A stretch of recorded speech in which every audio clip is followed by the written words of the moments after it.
ధర్మవరంలో high tension వాతావరణం కొనసాగుతోంది. భారీ బందోబస్తు మధ్య సబ్ జైలు నుంచి కేతిరెడ్డి వెంకట్రామరెడ్డిని ఆయన ఇంటికి తరలించారు పోలీసులు. ఇక కేతిరెడ్డి విడుదల నేపథ్యంలో కీలక నాయకులను హౌస్ అరెస్ట్ చేశారు పోలీసులు.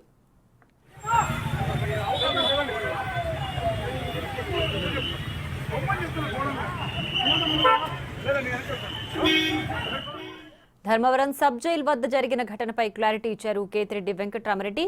ఏమీ లేని సంఘటనను కావాలని రాద్ధాంతం చేశారని దుయ్యబట్టారు. తాము 5 ఏళ్లు అధికారంలో ఉన్నప్పుడు ఇలాంటి ఘటనలు ఎప్పుడు జరగలేదని గుర్తు చేశారు. తాము తిరిగి అధికారంలోకి రాగానే ప్రతి ఒక్కరి లెక్క సరిచేస్తానని వార్నింగ్ ఇచ్చారు.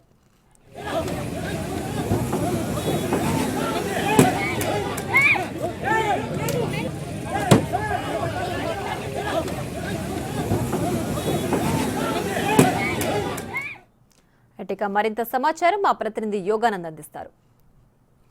ధర్మవరంలో ఒక్కసారిగా ఉద్రిక్త వాతావరణం నెలకొంది. గతంలో తాడిపత్రి మొదలుకొని ఇప్పుడు ధర్మవరంకు కూడా రాజకీయ రగడలు పాకాయి. ప్రస్తుతం గురించి మనతో మాట్లాడేందుకు ధర్మవరం మాజీ ఎమ్మెల్యే కేతిరెడ్డి వెంకటరామరెడ్డి గారు ఉన్నారు. సార్, ఏం చెప్తారో? ధర్మవరంలో ఒకసారిగా ఉద్రిక్త వాతావరణం, జైలు దగ్గర మీపై జైలు లోపల ఉంటే మీకు డ్రైవర్పై దాడి కూడా చేసేందుకు వచ్చారు. అలాగే మీ డ్రైవర్ కూడా సమయం వహించకుండా కారు అలాగే ముందుకు పొడిచాడు. ఈ 2 ఘటనలు ఎలా కారణం రాజకీయ రగడకు? బేసిక్గా నేను వేరే వాళ్ళకు మా వాళ్ళు ఒకరు ఒక సంఘటనలో జైల్లో ఉంటే వాళ్ళని ములాఖాత్ మీద కలవడానికి వెళ్ళాను. నేను లోపలికి వెళ్ళినప్పుడు నేను వేరే బండి డ్రైవ్ చేసుకుంటా వెళ్ళాను. పాపం కొత్త బండి తెచ్చుకుంటా ఒక పిల్లవాడు, ప్రవీణ్ నాయక్ అనే పిల్లవాడు. నేను వెళ్ళిన తర్వాత నా తర్వాత వచ్చే 3వ బండిలో మా డ్రైవర్ ఉన్నాడు. అతను యూటర్న్ తీసుకుంటున్నాడు. నా బండి పక్కన పెట్టుకున్నాడు. ఆ జైలు గోడకు బయట పెట్టాలి కాబట్టి, లోపలికి రానిరు కాబట్టి బయట పెట్టడానికి చేస్తున్నాడు.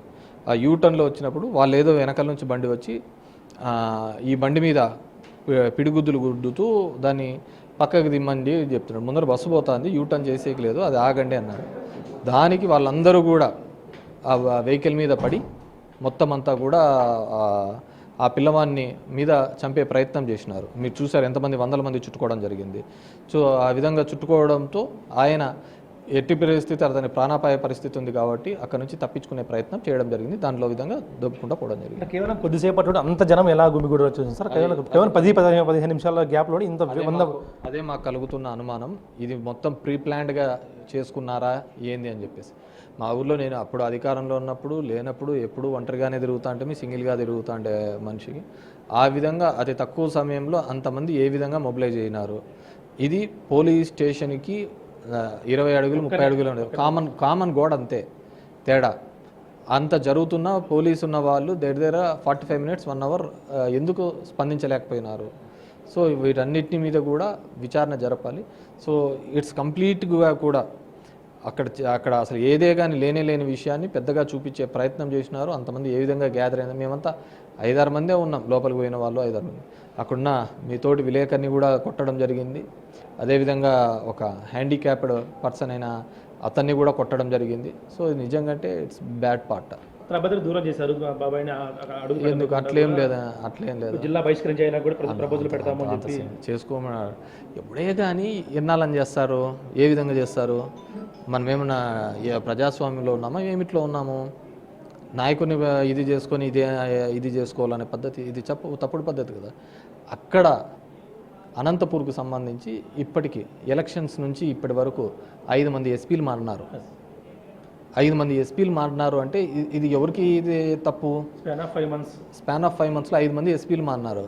అది మా పెద్దాడి చెన్నై అని చెప్తా, లాండ్ ఆర్డర్ సరిగ్గా చేయలేదనేది వాళ్ళ తప్ప? చెప్పండి మీరు. 5 మంది ఎస్పీలు మామూలుగా 2.5 years 2 yearsకి చూసుకున్నా కానీ ఒక 5 ఏళ్ల టర్మ్లో 2 ఎస్పీలు వస్తారు. ఇక్కడ 5 నెలల పరిధిలో 5 మంది ఎస్పీలు మారినారు. సో వాళ్ళు అక్కడ ఉన్న వాళ్ళను కంట్రోల్ చేసుకోలేని పరిస్థితులలో ఉండి ఆ విధంగా చేసినారు. ఎంత సాడ్ పార్ట్ అంటే అక్కడ తాడిపత్రి దాంట్లో ఒక సిఐతో పబ్లిక్గా క్షమాపణ చెప్పించడం ఏంటంటే దాని బదులు ఒకవేళ కానీ అదే సిఐ కానీ తప్పు చేసి ఉంటే అతని మీద డిపార్ట్మెంట్ యాక్షన్ తీసుకోండి. మీరు లాండ్ ఆర్డర్లో కానీ పోలీసులకి ఆత్మస్థైర్యం ఎప్పుడు ఇస్తారు? 5 మంది ఎస్పీలు మారుతా అంటే ఎస్పీలే మారుతా అంటారు, మేమేం చేస్తాం, మాదేం పరిస్థితి ఉన్న కింద స్థాయి అధికారులకు రాదా? వస్తుంది కదా డెఫినెట్గా. సో డెఫినెట్గా ఇట్స్ ఎ ఫెయిల్యూర్ ఎవరిది అనేది మీరే అంచనా వేసుకోవాలి. గత 10 ఏళ్ళుగా ఎప్పుడూ లేని ఈ గొడవలు మరొకసారి తిరుపతిలో కానీ ధర్మవరంలో కానీ పాకుతూ ఉన్నాయి. ఎందుకు సార్ అంత ఇది? ఇట్స్ కొత్త కల్చర్, గతంలో లేనిది అదంతా కూడా ఇప్పుడు వెళ్ళిపోయినది కొత్తగా మళ్ళీ తీసుకొని రావాలనే ఒక ప్రయత్నం చేస్తున్నారు. ఈ 15 సంవత్సరాలుగా కానీ గత 5 సంవత్సరాలుగా కూడా ఒక ఫ్యాక్షన్ని కంట్రోల్ చేయాలి అంటే రాత్రి జరగవండి అద్భుతాలు. వాటిని ఎంతో కంట్రోల్ చేసుకొని నిబద్ధతతో వీటన్నిటిని కూడా తగ్గించుకుంటూ వస్తే ఆ పార్ట్కి ఉంది. సో మీరు బాగా చూసినట్టు గత 5 సంవత్సరాల్లో ఒక్క ఫ్యాక్షన్ క్రైమ్ కూడా జరగలేదు. సో అంత కంట్రోల్ చేసుకోవడం మాకు అన్ని సంవత్సరాలు పట్టింది. వీళ్ళెవడో వచ్చి తెలియని చేష్టలు చేస్తా అంటే అది మళ్ళీ ఫ్లేర్ అప్ అయ్యే అవకాశం ఉంది.